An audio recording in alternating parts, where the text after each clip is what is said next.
welcome back to Janie's Crazy Life. I'm going to show you guys how to cut up a cereal box, a food package box. I've done everything from pizza boxes to hamburger helper to tuna helper, dog treats. If the box is pretty, I want it. So cereal boxes and cookie boxes are great. Today right now, tonight, I'm going to show you guys how to do, got this really pretty box. My son gave it to me. Don't ask me. When my 28-year-old son is eating unicorn cupcake magic. See, cupcake magic down there. Cereal. Don't ask. We just won't tell all the girls. Secret. So, or his friends. I don't know. That kid would probably tell everybody under the sun he was eating unicorn cereal. So, I'm going to flip you around and show you how I cut it and how I figure out my size. Okay, so here we go.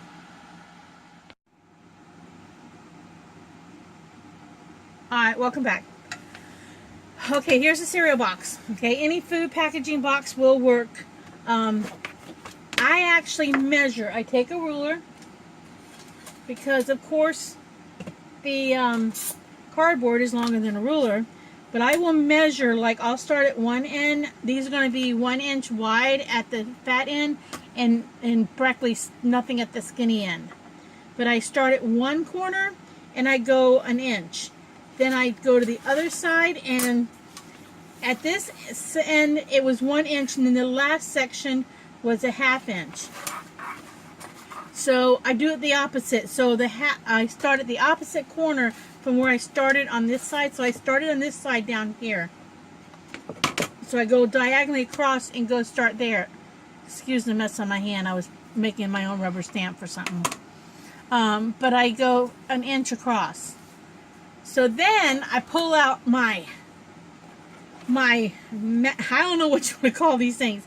These are like from handle to tip, they're 13-inch scissors. These are what I cut this with. So I don't put this on a regular paper cutter because, one thing, it's cardboard and it might dull the blades. And I do have like some of those old school paper cutters, you know, that you can cut your fingertip off with. That I'm surprised we didn't when we were in school. But I don't use them that often. So I just use these, what are they, giant scissors. And I just basically cut along my lines, because the way I got my lines was I drew from one dot to another dot until I got my lines. And I know this is like waste, but I'm not going to keep that one. I didn't cut it, I didn't measure it right, and then I just cut my strips up.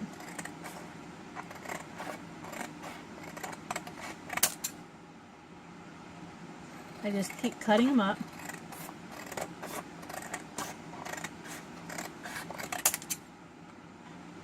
Until I get them all cut, which I'm going to pause you guys for a minute and continue to cut these.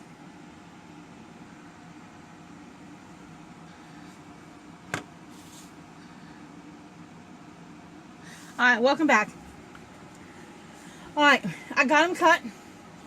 Now I do one more thing in order for it to roll nicely. Because as of right now, if I was to take this piece and roll it, this might be a little thick at the end.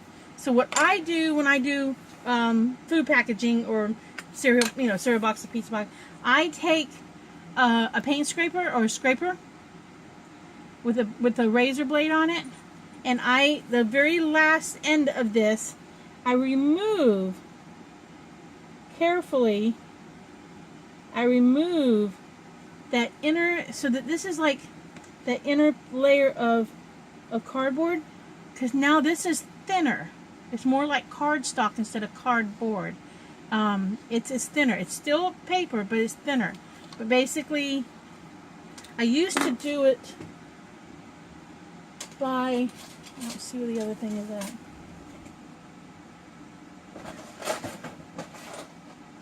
By taking one of these gadgets and then laying this down on the edge of something, and then really, making a lot of this come out and scraping out this way. But I found recently that it is easier just to lay the front side down, put my fingers down, and then just carefully remove that inner layer of paper. And I do this to all of them before I roll them. I just go through and take them off. So I'll finish up these last two.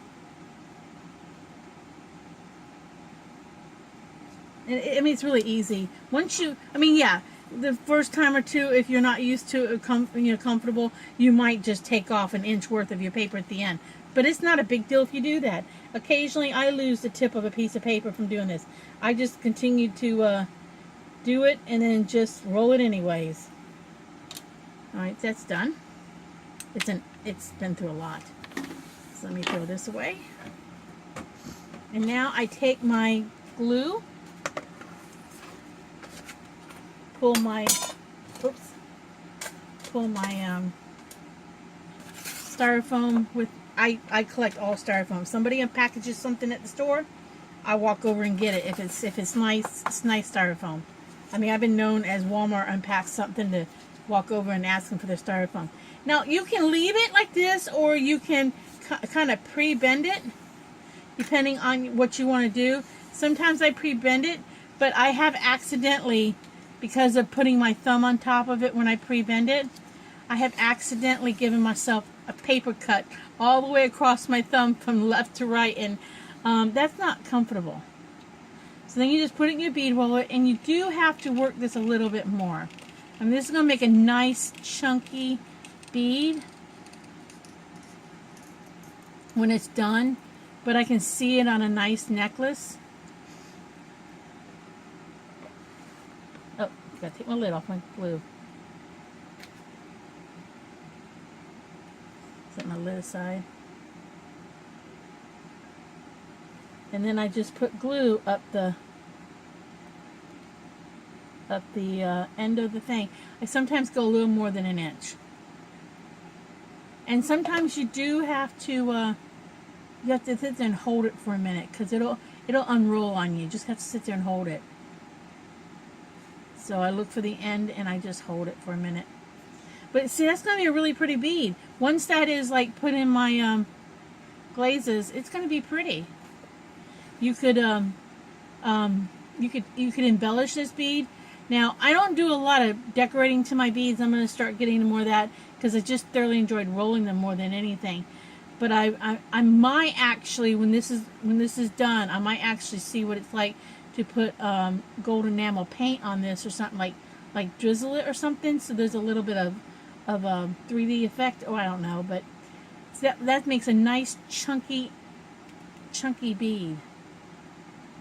Nice chunky bead. It'll be nice on a necklace. You know, if you want a really chunky necklace, because that's a nice bead. And you know, I don't use a lot of glue, but they seem to hold it pretty good. See, I'm gonna go ahead and do this one too.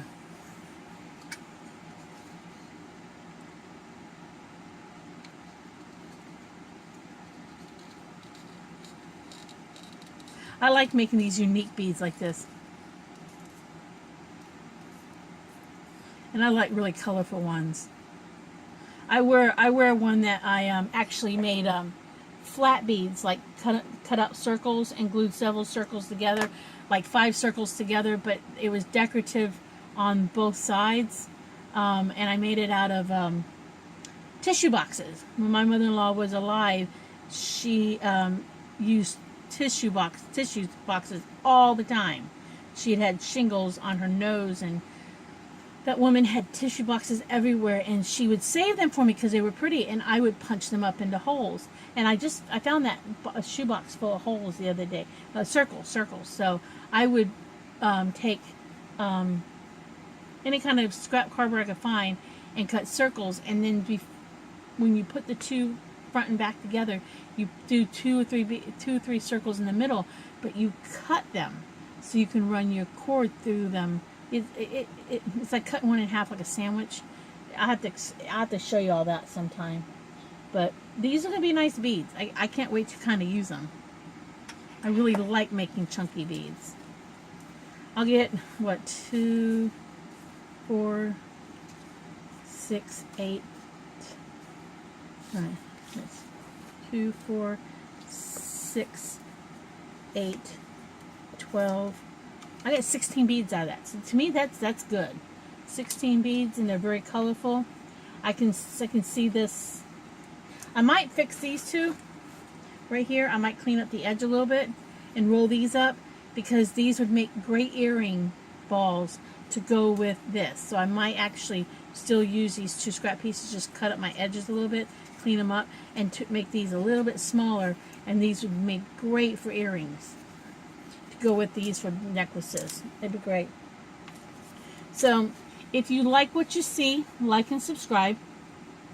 You know, some people think I'm crazy to make all these, and when you see down the road how many I have, you might agree with them, because I will do a video on how many beads, show you where I hang my beads later. But, you know, enjoy the craziness of life, because when you tell your friends about it, you're going to laugh. But I will do another video here soon, hopefully, on how I dip them. I'm working on, I dehydrate my beads in between dippings and after dipping them. Sometimes I dehydrate them, because I live in Florida, and there's moisture in the air. So I actually dehydrate them, and I'm actually working right now on making a dehydrator box. I took a kitchen cabinet and sink and took the sink off the top. It's one of those IKEA ones with the stainless steel sink, double sink with countertops. I kept the cabinet, but I tossed the sink, and I put plywood on the top of the cabinet, and that's where I set my bead dipping drying rack on. But I'm actually going to turn the inside of the cabinet, because there's no shelves in it. It's just big open massive cabinet. I'm turning that into a dehydrating box, because I also do paper mache, and I dehydrate a lot my paper mache, and I buy the dehydrators from thrift stores and stuff, the old as seen on TV ones, not the new ones you get today, and I use those to dehydrate with. So I'm trying to get that box finished. I've got some beads hung to dehydrate, but they've already been dipped. But I will do a video later. But like I said, I'm going to say bye for now, and I will see you guys in the next video. Bye.